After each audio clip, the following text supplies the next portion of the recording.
Hey, guys, I'm back. This is Jenny, and this time Princess of Katie, and I'm really going to do this one. So, I am actually reviewing my first TV series. Now, this is for Pooh Bear. For those who don't know, I do not name my godchildren because most of them are underage. So everybody has a Disney nickname. And Pooh Bear knows who this is. So, this is for you, girl. Star versus the Forces of Evil. Now, this is on Disney Plus. And it ran for 4 seasons. 4 seasons? I believe 4 seasons. Let me make sure. Yeah, 4 seasons.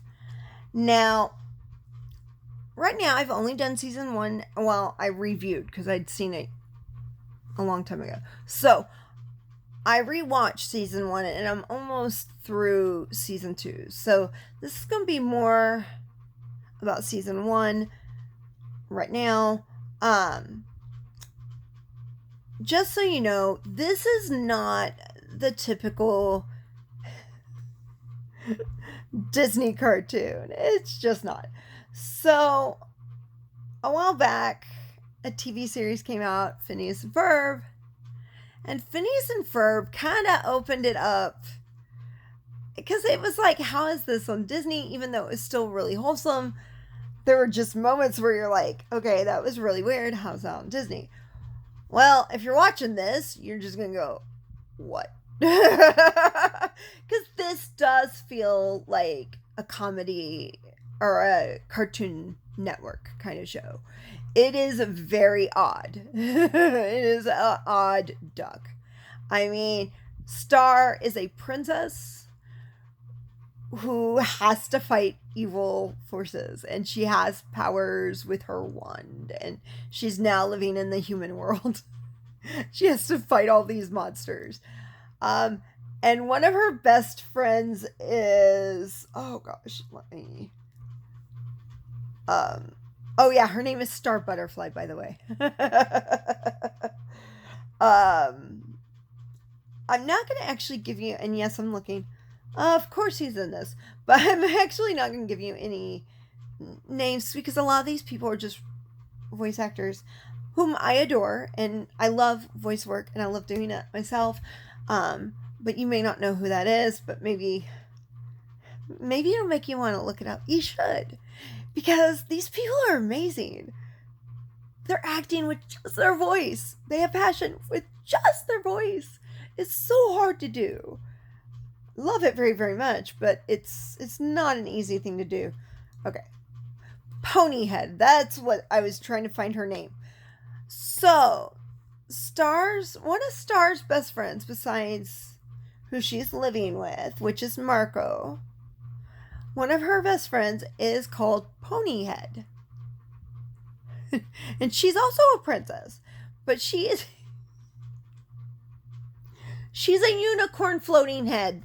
I don't know how to put it. She's a floating head.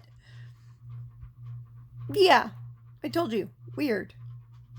But I do really enjoy the show. I think it's a lot of fun. Now, in the first season, and what I've seen so far, the second season, it's not completely linear, but I have done my research, and I know that that's going to come up later on. So right now, like if you're just watching season 1, after you watch the first episode, it really doesn't matter a whole lot on what episode you watch. I mean, of course, I'd say watch them in order, obviously, because it's going to be an issue later. But you don't have to. The thing that I like about this is, you know, there was just, and it still kind of is, there was this moment that Disney had these animated shows that were just not, they just didn't feel like they were Disney, but they were so much fun. And this one's not like weird, creepy, like Gravity Falls, which I adore. I adore Gravity Falls. Like, it is just one of my all-time favorites.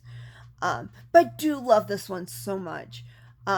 This one is, I guess, it's hard to explain because it's just so unusual.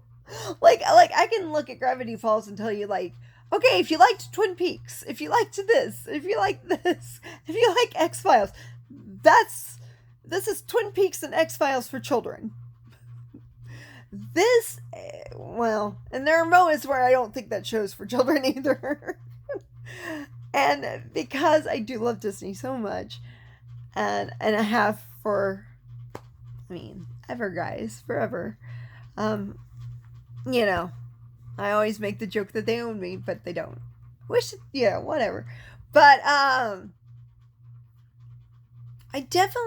this is definitely interesting, and I really enjoy it. I always love when there's a strong female character, and there's several very strong female characters. There's Queen Moon Butterfly. Yeah, I know. She is Star Butterfly's mother. There's Ponyhead. Poor Marco, the stuff that he has to go through with all of them, especially Ponyhead. But it is a lot of fun. I don't know. Maybe Chris is hearing me and maybe he can answer. I think if you, and again, I'm crossing brands, I'm sorry. If you liked Zim, you'd probably like this. Again, I said, sorry, cross brands. But I'm looking at this. Remember, guys, I am not a critic. I'm an actor who is passionate about movies and TV, especially voice work. Well, any of it. Broadway, too, because that was always one of my biggest dreams. But at least I can still do some of it. But I'm also looking at it as, like, I worked in a video store. Like, if I didn't like this show, but I do, I would just tell you what type of people would like this show. That's why I said, you know, if you liked Zim, you might like this. It has a Steven Universe feel again. So that should help guide you whether or not you'll like it. It is on Disney Plus, but just so you know, a lot of people don't know this. If you don't have Disney Plus, but you have Hulu, it's on Hulu. Because that was part of their buyout. So it is on Hulu. I do think they still rerun it occasionally on Disney XD. Don't quote me on that. They were for the longest time. But like I said, don't quote me on that. It actually just ended. It ended in 2019. So, but they have it under animation, action, adventure, yes. Comedy, yes. And, oh yeah, a lot of fantasy. And like I said, when I was like, oh, voice actors, I didn't even realize Alan Tudyk is in this. I probably said his name wrong. He's in a lot of, a lot of Disney movies, films, or animated films, and a lot of animated series. It's just kind of become a thing. He is Hey. Yeah, he's Hey in Moana. He's the chicken. But one of my and he's actually the bad guy in this series, and he's so good. But one of my favorite things is he is in Frozen as Weaselton or Weasel. Yeah, Weaselton. And they keep calling him or Weselton. Yes. That's his name in Frozen. His last name is Weselton. And then he goes into Zootopia where he plays a weasel. and they call him Weaselton. He goes, "It's Weaselton," and it's just really fun and kind of like a inside joke kind of thing, and I love it. He also does voice work for Rogue One. So like I said, like look up these people. They are amazing. They're so good. And and like I said, when you're acting in an animated movie or series, all you have is this. All you have is your voice. And I mean, guys, I think that's why I like it so much. Because you can't just, oh, they can't see you. And you just have to work harder. And I love that. So once again, guys, do you have any requests? Down at the bottom. If you're new, I really hope you like what you saw. And I hope you stick around and share or whatever you want to do. We're all good. I will definitely review more movies, more TV shows if you're asked. I'm trying to do better, guys. I hope you are staying safe right now. I know we are.